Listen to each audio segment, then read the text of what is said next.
A palavra que eu vou compartilhar com os irmãos hoje é do livro de 1 Reis, capítulo 19, versículo 1 a 8.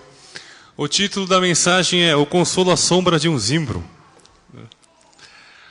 Todos nós, em nossa vida, passamos por frustrações, momentos de decepção que vêm ao nosso encontro. Por que a gente fica frustrado ou decepcionado com alguma coisa? Porque aconteceu algo que estava fora, na verdade, de suas expectativas. Na verdade, não aconteceu aquilo que você esperava que acontecesse. Isso pode acontecer muitas vezes no nosso dia a dia, em nosso trabalho. A gente trabalha, dá o duro, na expectativa de gerar lucros. E quando você não consegue lucros, vem e toma conta do teu coração uma frustração ou uma decepção. E ali vem também questionamentos em que você pergunta, o que eu errei? Aonde foi que eu não percebi o erro? Por exemplo, e também em nossa vida familiar, a gente observa os nossos filhos, por exemplo. A gente educa os nossos filhos da melhor maneira possível, com certeza. Um pai normal faria isso. Todos nós queremos dar o nosso melhor para os filhos. E quando chega um dado momento da vida, por exemplo, na adolescência, o filho passa a querer fazer as coisas da maneira que ele quer, da maneira que lhe cabe, ou tomar atitudes que você não se agrada daquelas atitudes, por exemplo. Ou pegar um caminho, ou tomar um caminho onde você enxerga e sente que não há mais volta. E quando esse filho não consegue mais voltar, por exemplo, imagina a frustração que toma o teu coração, a decepção, pois é teu filho, você deu tudo por ele.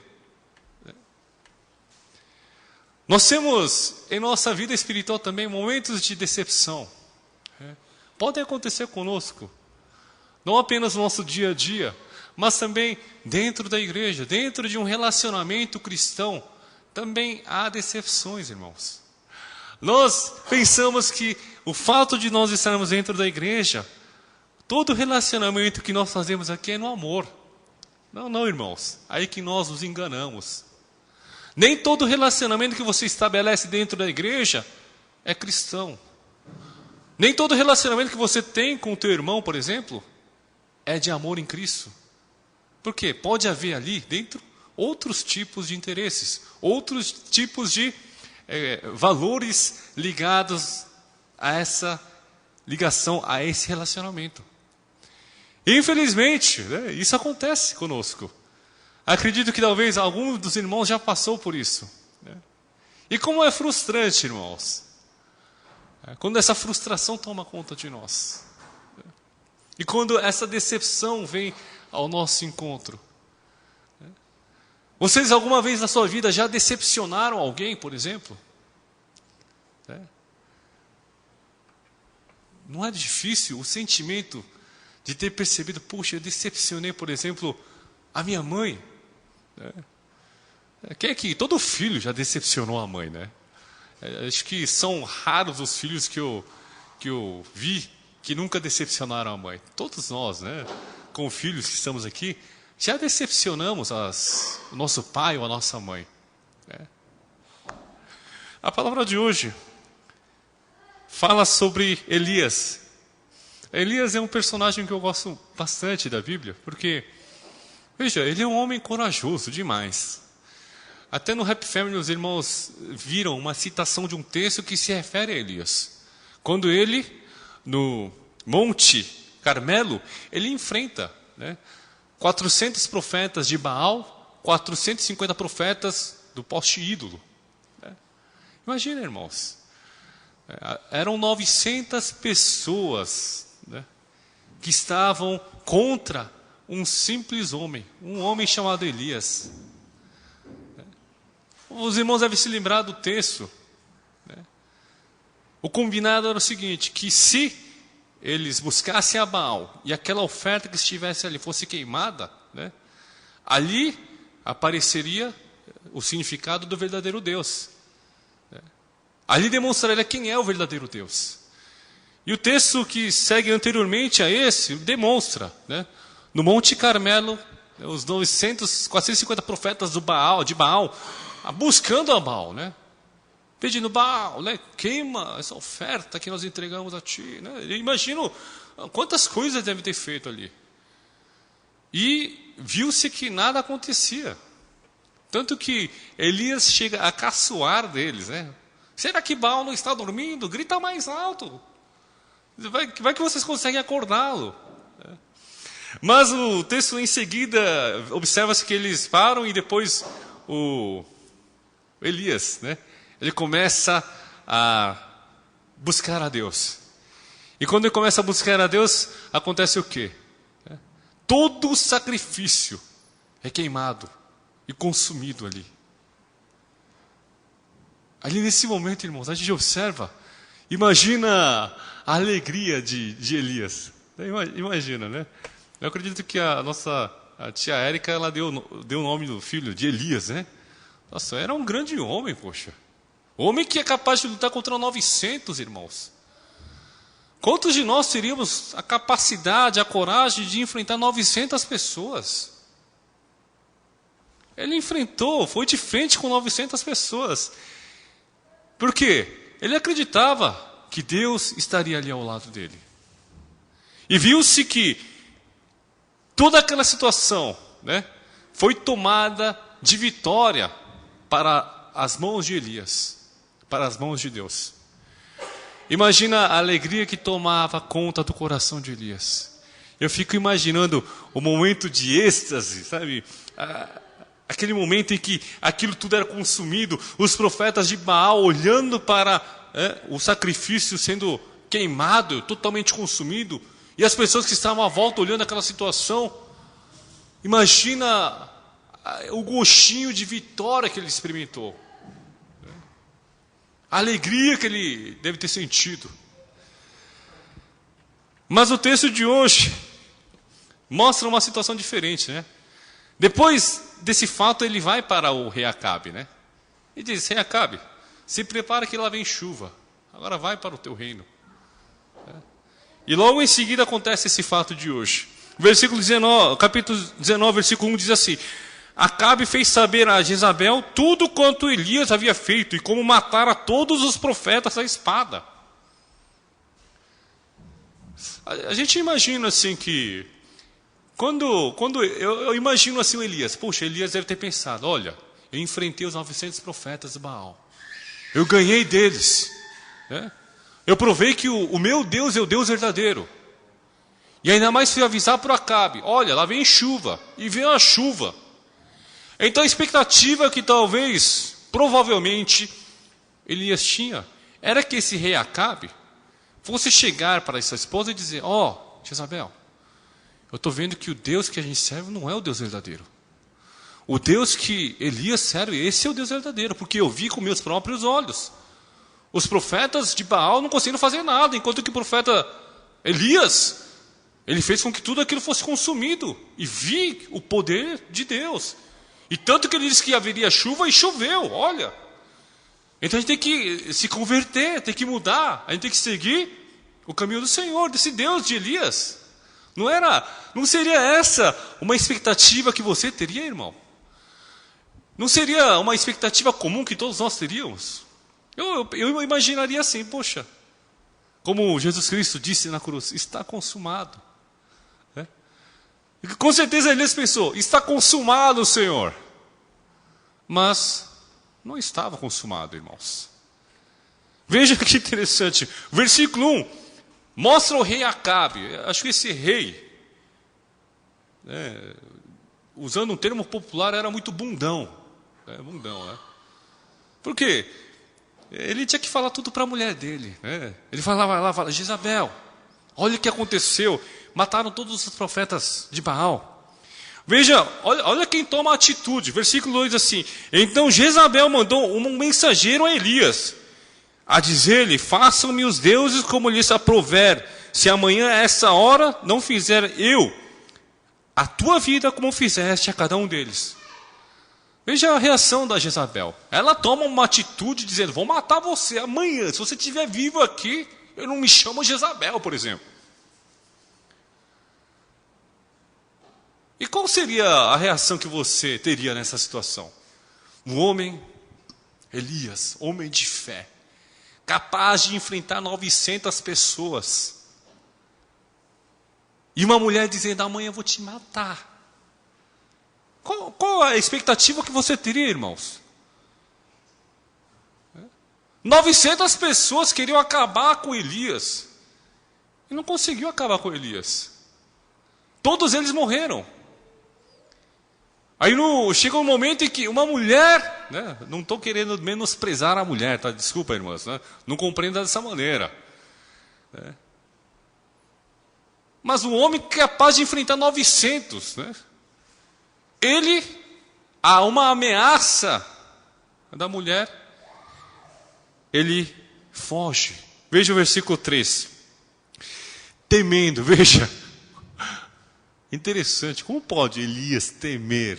Ele diz assim, temendo, pois Elias levantou-se e para salvar a sua vida, se foi. E chegou a Berseba, que pertence a Judá, e ali deixou o seu moço. Veja, ele fugiu simplesmente, irmãos. Há um momento na nossa vida de frustração e de decepção que nos toma o coração, que nos dá vontade de fugir, irmãos.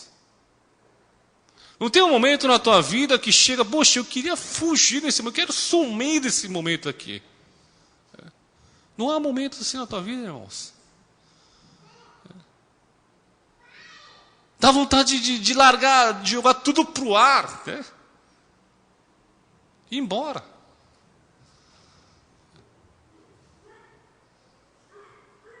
E isso aconteceu com Elias. Ele havia feito obras, ele havia visto coisas que muitos homens não conseguiram ver e provar. Mas diante de uma ameaça, diante de uma situação inesperada, ele reage de uma maneira covarde aos nossos olhos. Muitas vezes, irmãos, quando nós encontramos uma frustração em nossa vida, é assim que nós reagimos. A primeira vontade que nós temos é de fugir. É de fugir e ir embora. Por quê? O resultado não foi como eu esperava. Como era esperado pelas pessoas. De vez em quando eu tenho vontade de fugir do departamento de jovens que eu sirvo, irmãos. Desculpa eu dizer isso. Tem jovens aqui. Irmãos, sabe quando você gera uma expectativa? Você gera uma expectativa. Ó, se eu fizer assim, assim, desse jeito, vai ser assim que vai acontecer. Mas parece que as coisas, né, não saem de acordo com aquilo que eu programei, aquilo que eu imaginei. Sai totalmente diferente do que eu pensei. Tudo errado, irmão, sabe? Tudo errado. Aí me dá vontade de sair do departamento. Eu até cheguei a conversar uma vez com o pastor, eu falo, pastor, eu posso trocar de departamento, porque acho que eu não estou conseguindo lidar com os jovens aqui. Sinceridade, irmãos, eu falei de coração com o pastor. Pastor, eu não estou conseguindo levar o departamento de jovens da maneira como... Porque eu falei isso para o pastor, porque o que eu esperava não estava acontecendo, irmãos. Os jovens aqui, eles não são tão ruins assim, tá, pessoal? Os jovens são bons, tá? Mas, para mim, aos meus olhos, era uma frustração atrás de frustração, irmãos. Tristeza atrás de tristeza. Quando você olha para o departamento e você olha, poxa, o que eu vou conseguir fazer com isso aqui?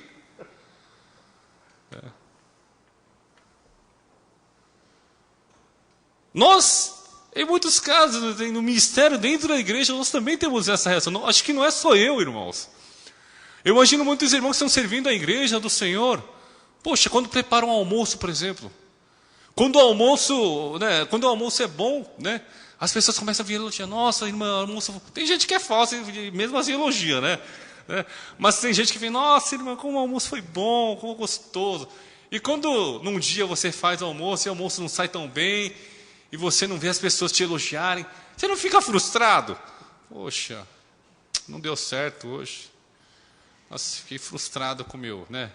Com o meu macarrão, por exemplo. O macarrão hoje estava delicioso, irmão. Vocês perderam. Né? O irmão Ricardo de Sala perdeu. A Patrícia perdeu o macarrão hoje. Né? A gente não fica frustrado com isso, né? E dá vontade não que, né, o erro de um almoço você tenha vontade de ir embora. Mas tem gente que tem vontade de ir embora. Eu queria ir embora logo para esquecer isso. Muitas vezes nós temos esse tipo de atitude. Como teve Acabe. Não, como teve Elias. Ele fugiu de medo. Diante da ameaça de Jezabel. E veja o versículo 4. Ele diz assim: ele mesmo, porém, se foi ao deserto, caminho de um dia, e veio e se assentou debaixo de um zimbro. E pediu para si a morte, e disse: basta, toma agora, ó Senhor, a minha alma, pois não sou melhor do que meus pais. Veja o desabafo que está saindo do coração de Elias. É interessante que ele foi caminhar no deserto. Eu fico imaginando, o que será que se passava na cabeça de Elias?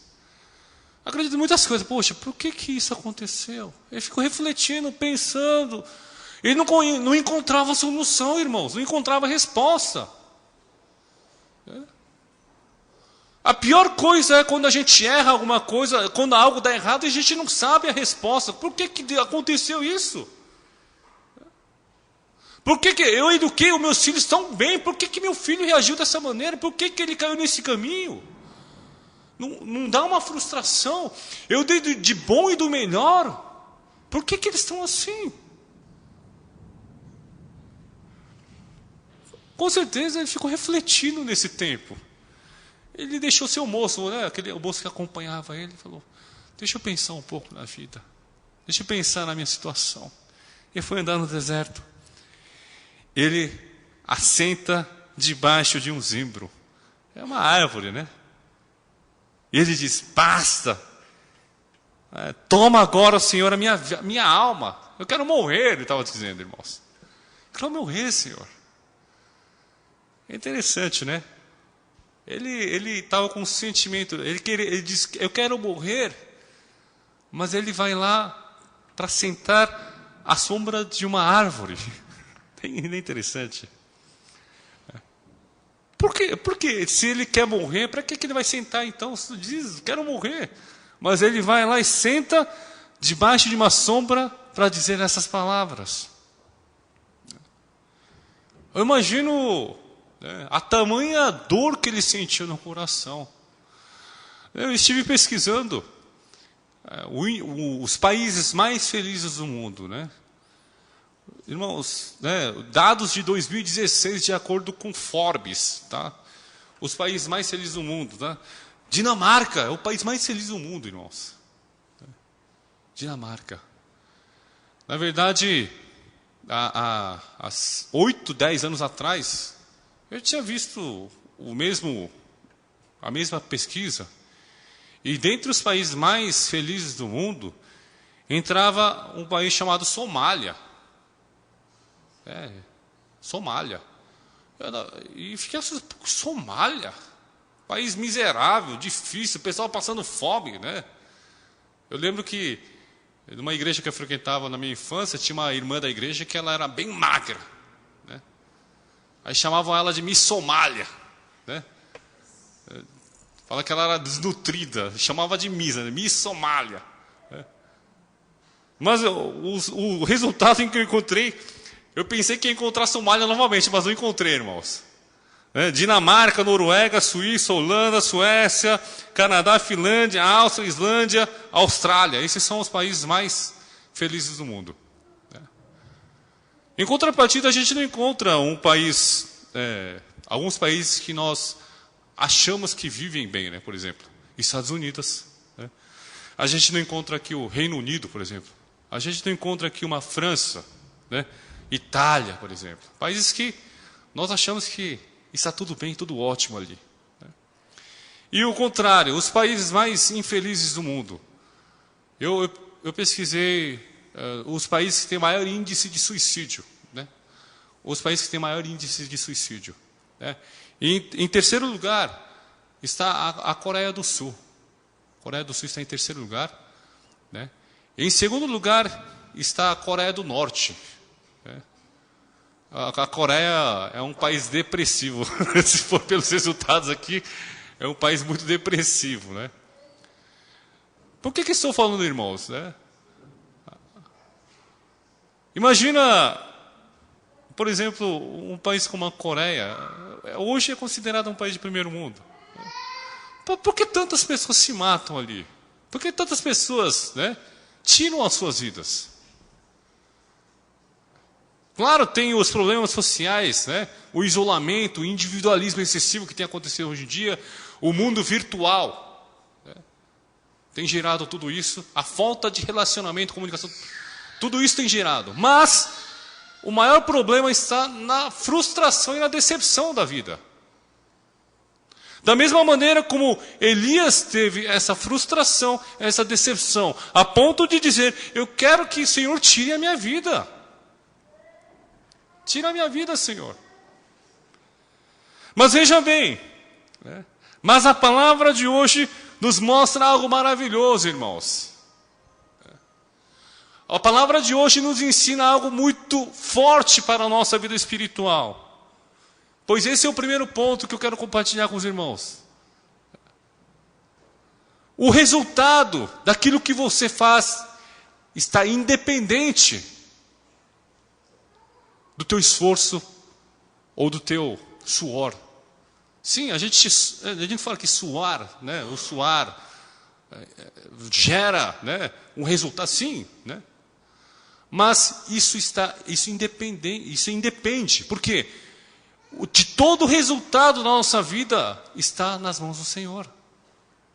Elias tinha que saber, ele sabia que tudo aquilo que estava acontecendo não estava na mão dele, está na mão de Deus, irmãos. O resultado dos seus negócios, sim, você tem que se esforçar, você tem que trabalhar, mas o resultado final está nas mãos de Deus. No seu estudo você está dando o máximo, você quer entrar na melhor faculdade, mas o resultado disso tudo está nas mãos do Senhor. O criar seus filhos, a educação deles, dar o melhor para eles, mas ser ele uma boa pessoa está nas mãos do Senhor. Irmãos, não precisamos ficar frustrados, então decepcionados com algo que acontece dentro de nossa igreja, dentro da nossa vida espiritual. Porque todo o resultado está nas mãos do Senhor. Ele que está coordenando a tua vida, amados. E o segundo ponto que eu gostaria de compartilhar, veja o versículo 5. Veja, ele diz, eu quero morrer. Uma pessoa que quer morrer, ele tenta tomar algum tipo de atitude, por exemplo. Mas veja, ele dorme. É claro, senão que ele, na verdade, não queria morrer, irmãos. Versículo 5 diz, deitou-se e dormiu debaixo do zimbro. A sombra estava boa. Poxa, está tão quente, agora estou na sombrinha. Deitou e dormiu. E ao dormir, eis que um anjo tocou-lhe e disse, levanta-te e come. Veja o versículo 6, diz assim, olhou ele e viu junto à cabeceira um pão cozido sobre as pedras em brasa e uma botija de água, comeu, bebeu e tornou a dormir. Isso não é uma atitude de alguém que quer morrer, irmãos. Alguém que quer morrer não vai comer nem beber. Mas veja que interessante, a palavra de hoje nos mostra o consolo que vem através do Senhor na vida de Elias. Não é buscar conselhos às suas amigas, não é buscar conselho aos seus próximos, mas Elias estava experimentando e vivenciando em tua vida o consolo de Deus. Um consolo do Senhor. Dizendo, meu filho, estou aqui contigo. Acorda, come isso aqui. Você precisa encher sua barriga. Você está com fome, que eu sei. Você está com sede, que eu sei. Amados irmãos, a gente gosta de buscar conselho, consolo de pessoas. Sim, é bom que nós tenhamos irmãos em Cristo que possam consolar de acordo com a palavra do Senhor. Mas o mais importante do que qualquer outra coisa, irmãos, é você receber um conselho diretamente de Deus. O conselho direto de Deus não é, eu vou ouvir a voz do Senhor, fala comigo, Senhor, agora que eu escuto. Não é isso não. é você ver a palavra de Deus. E a palavra de Deus, através do Espírito Santo, tocar em teu coração. Esse é o consolo que vem a nós. Irmãos, amados, não sei qual é a frustração que você tem na tua vida. Não sei qual é a decepção que você tem na sua vida. Mas que o consolo venha através do Senhor. Para te levantar novamente. Para seguir o caminho do Pai. O caminho de Deus. Em terceiro lugar, a palavra de hoje nos mostra, veja, versículo 7. Voltou segunda vez o anjo do Senhor. Tocou e lhe disse, levanta-te e come, porque o caminho te será sobre modo longo. Levantou-se, pois, comeu e bebeu, e com força daquela comida, caminhou 40 dias e 40 noites. Irmãos, Deus está a todo instante observando a tua vida. Deus está a todo instante cuidando da tua vida, irmãos. Na frustração, na decepção, a gente se sente sozinho. A gente se sente como se fosse a única pessoa nesse mundo. A gente quer se fechar no meu mundo, me isolar, né? Mas veja, o anjo do Senhor novamente aparece e diz, levanta-te e come, porque o caminho será longo. Veja, o alimento que veio do Senhor, Ele fez com que pudesse caminhar por 40 dias e 40 noites, irmãos. O consolo que vem de Deus é um consolo eterno em nossas vidas. Não é um consolo momentâneo que o mundo nos dá. Não é um consolo instantâneo, né? Que de uma hora aparece e outra hora some. Mas o consolo de Deus é um consolo constante. Pois a palavra diz, ele seguiu o caminho por 40 dias e 40 noites. E com certeza estava ali o Espírito de Deus ao lado de Elias, apoiando para que ele continuasse a arrumar, segundo a palavra do Senhor, segundo o caminho que Deus lhe ordenara, amados irmãos. E é por isso, amados, que nós podemos continuar a seguir esse caminho, mesmo diante da frustração, mesmo diante da decepção. Continue a buscar o consolo de Deus, que a partir desse consolo, você conseguirá vencer todos os obstáculos que virão no teu caminho. Por 40 dias e 40 noites, Elias conseguiu seguir esse caminho. Um homem que queria morrer, um homem que pedia a Deus que retirasse a sua vida. Esse homem, por 40 dias, ele consegue rumar em direção à vontade do Senhor. Eu gostaria de concluir a mensagem de hoje. O verdadeiro consolo não é o consolo que o mundo te dá, irmãos. O verdadeiro consolo é o consolo que Deus lhe dá. Eu estou, por um tempo, né? Essa palavra, na verdade, irmãos, antes de eu pensar em aplicar em cada um dos irmãos e falar para os irmãos, ela se aplica a mim mesmo. Porque de um tempo para cá, o meu coração tem sido tomado por um sentimento de frustração, por um sentimento de decepção, né? Fala, Deus, por que isso acontece comigo? Por que isso está acontecendo na minha vida? O que eu errei, Senhor? O que eu fiz de errado, Deus? Eu não falei aquilo que Deus quer que eu fizesse? De amar, de cuidar, de aconselhar, né? Mas o resultado final, espero que não seja o final, não era o que eu esperava.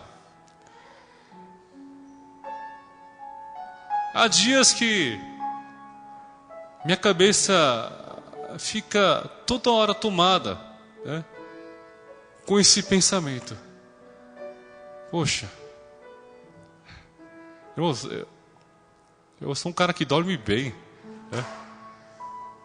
E eu não... São raros os momentos que eu não consigo dormir. Ou quando eu estou doente, ou quando estou com fome eu não consigo dormir. Mas tem sido dias difíceis. Toda hora quando eu vou dormir, daquilo vem à minha cabeça de novo. Toda hora que estou na igreja, isso toma o meu coração. E por isso quando eu estava louvando ao Senhor, Senhor, dá-me um coração igual ao teu. Eu falei, Senhor, como é difícil ter um coração igual ao teu. Como é difícil, Senhor. Porque o coração toma a ira, a raiva, o ódio, que toda hora dominar o meu coração. Mas quando eu olho para Jesus, Jesus nunca tomou esse tipo de atitude, de raiva, de ódio ou de ira. Ele sempre amou a todas as pessoas. E me frustra o coração dizer, Senhor, como eu sou distante de ser um bom pastor. No Happy Family, todos os irmãos escreveram, né? Como você gostaria de ser lembrado, né, em sua vida?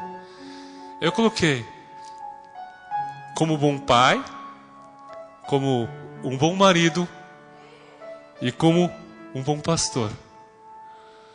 Mas quando você percebe essas coisas acontecendo em sua vida, você é tomado por uma frustração tamanha que você não consegue sair dela.